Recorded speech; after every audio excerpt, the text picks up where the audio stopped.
विशेष अधिवेशनाला सुरुवात झालेली आहे। आमदार शपथ घेत आहेत, परंतु विरोधकांनी त्याच्यावरती बहिष्कार टाकलाय। उरण आणि पनवेलचे आमदार आपल्यासोबत आहेत। उरणचे आमदार महेश बालदी आणि पनवेलचे आमदार प्रशांत ठाकूर आपल्यासोबत आहेत। सर, अत्यंत महत्त्वाची निवडणूक होती। खरं तर तुमच्यासमोर अनेक आव्हानं होती, म्हणजे ठाकरे गटानं पण उमेदवार दिला होता आणि शेकापनं पण उमेदवार दिला होता। वेगवेगळा प्रचार झाला, परंतु त्याला सर्वांवरती मात करत तुम्ही बाजी मारून आज विधानभवनामध्ये पाऊल टाकलेलं आहे। काय भावना, काय प्रतिक्रिया? आनंद आहे। लोकांची परत एकदा 5 वर्ष सेवा करता येईल। विकसनशील असलेला असा हा मतदारसंघ, त्याच्यामध्ये केंद्र आणि राज्य सरकारकडून जास्तीत जास्त निधी आणून लोकांची सेवा करता येईल, याचा एक आनंद आणि याची अपेक्षा आहे। पण जेव्हा प्रचार होत होता तेव्हा मोठ्या प्रमाणात तुमच्यावरती टीका केली जात होती। जेव्हा लोकांकडे मुद्दे नसतात तेव्हा लोक जात, धर्म, भाषा, पंथावर गोष्ट करतात।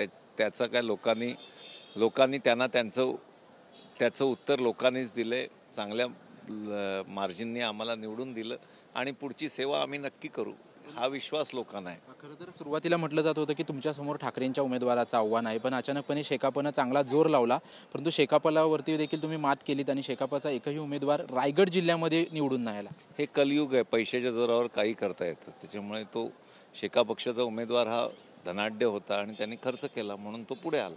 पण याच्या अगोदर वारंवार शेकापचे उमेदवार त्या ठिकाणी होते, मोठ्या प्रमाणात बाजी मारायचे। तुमचं प्रतिस्पर्धी म्हणून विवेक पाटील जे असतील त्यांचं देखील प्रतिस्पर्धी म्हणून आपण त्यांना पाहायला जायचं, पण आता कोणीच नाही आहे समोर।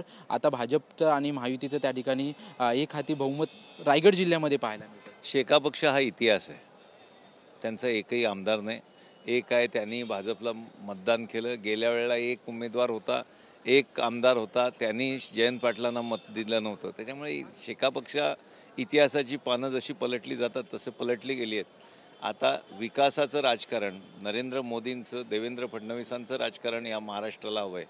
कारण लोकांना जात, धर्म, भाषा, पंथापेक्षा विकासाचं राजकारण हवं आहे आणि लोक म्हणून भारतीय जनता पक्षाकडे आकर्षित होत आहेत। लोक आम्हाला प्रतिनिधी म्हणून इथे पाठवत आहेत आणि त्यांना अपेक्षा आहे, आशा आहे की येणाऱ्या काळामध्ये हा विभाग, आपला परिसर अजून विकसनशील होईल, नवीन नवीन प्रकल्प येऊन पुढे जाईल, या विश्वासाकरता पुढे चाललं।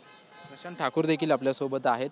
विधानभवनामध्ये आम्ही तुम्हाला बघतो, कॅन्टीनमध्ये बघतो, सभागृहात बघतो, दोन्ही जोडी सोबतच दिसते। मतदारसंघामध्ये उरणमध्ये पण तुम्ही सोबत असता, पनवेलमध्ये पण सोबत असता, जोडी पुन्हा एकदा सभागृहात पाहायला मिळते। काय प्रतिक्रिया? 2009 ते 2019 मी एकटाच आमदार होतो आणि अशा वेळेला मतदारसंघातले प्रश्न असू द्या, जिल्ह्याचे प्रश्न असू द्या, ते मांडत असताना त्याच्या पाठीमागं ताकद लावणं हे तितकंसं शक्य व्हायचं नाही।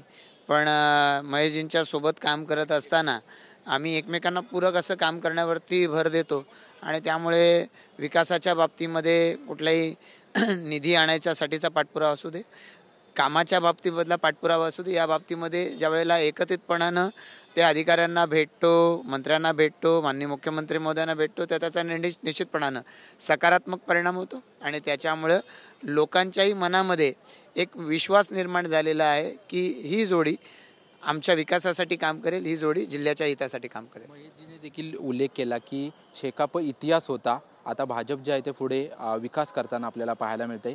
शेकापला पराभूत करण्यामध्ये तुमच्या जोडीचा खूप मोठा हात आहे, कारण की विवेक पाटील उरणमध्ये आमदार होते, रायगडमध्ये जयंत पाटलांचं वर्चस्व असलेलं आपल्याला पाहायला मिळायचं।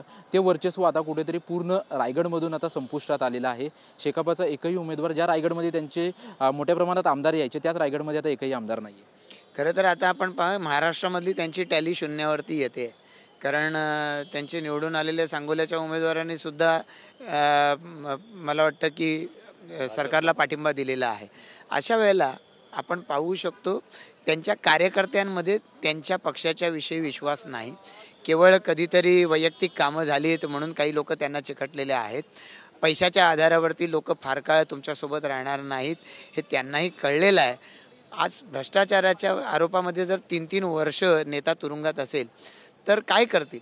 खटारा निशाणी घेऊन लोकांच्या पुढे जायचं स्वप्न पाहतायत मला वाटतं की यांना येणाऱ्या कालावधीमध्ये स्थानिक स्वराज्य संस्थांमधून पण हळूहळू हे नामशेष होणार आहेत.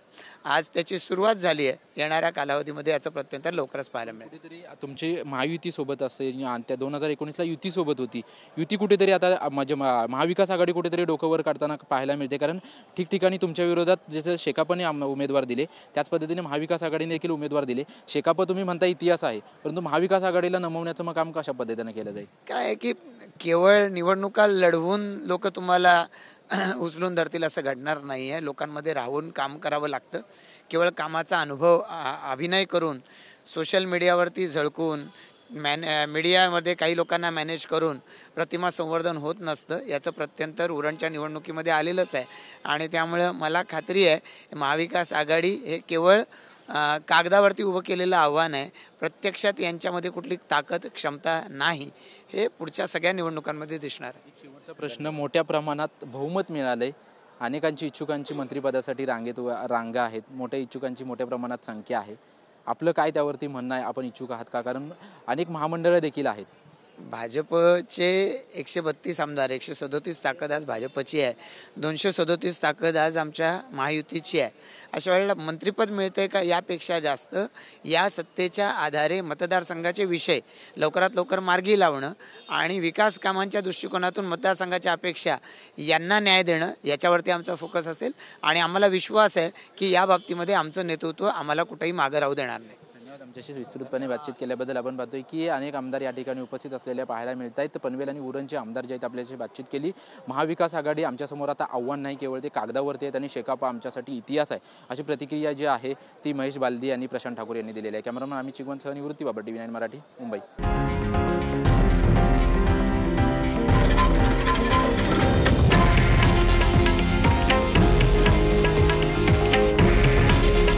हे आहे देशातील नंबर 1 न्यूज नेटवर्क आणि आपण पाहत आहात TV9 मराठी.